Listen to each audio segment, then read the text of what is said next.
Yeah, it is challenging, and I didn't realize like how my physicality was like my stress was showing.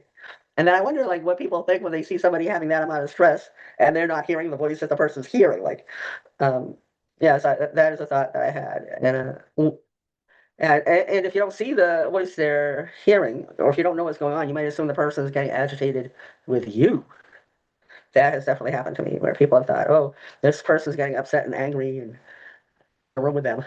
And so sometimes people observing that forget to be curious, and they jump into, "This person's about to go off, and what can we do to stop this?"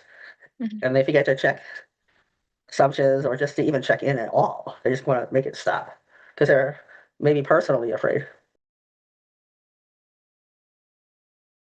Yeah, it's a pretty common experience for people who struggle with voices.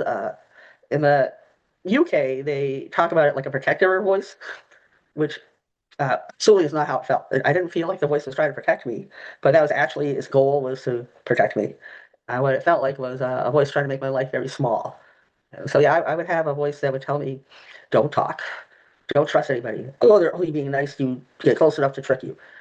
Absolutely, that would happen, and that could even happen. Like, say I'm building a connection with somebody, and then it's just too good to be true. People who acted like they cared about me in the past hurt me. Is this going to be that again? When the voice was saying you're going to be alone again. Yeah, those things come up for a lot of people. I finally asked, well, what is it you want from me? I finally asked, well, what, it really changed my perspective that I just want the best for you. I was like, oh, now I recognize where I got those messages from. In this case, the messages were about, take your meds, be compliant. It really changed my perspective that I just want the best for you.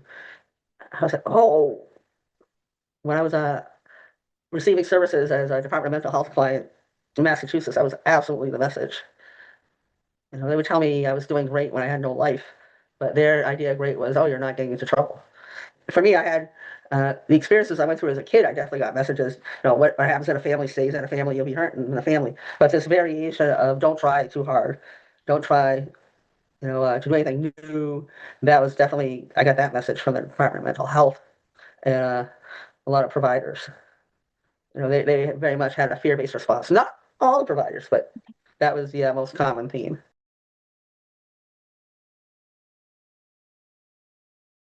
What happened to me is once I realized where those messages, where else I've heard them, they lost a lot of power.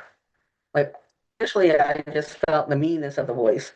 And it wasn't until I asked it, like, what was important to it, that I understood more what its whatever function was. And then if their function is, oh, you're actually want what's best for me, then you're not very good at it. Like, which is really different than, you know, threatening you. Like initially, it sounded like a threatening voice, and it lost a lot of its power when I realized, well, that voice is actually terrified. That's what's going on. It's not big and bad and powerful. It's just a terrified voice saying, "I'm afraid, I'm afraid, I'm afraid." So that was really good for me to shift the balance of power. Well, you can be afraid, but I'm not. Thank you.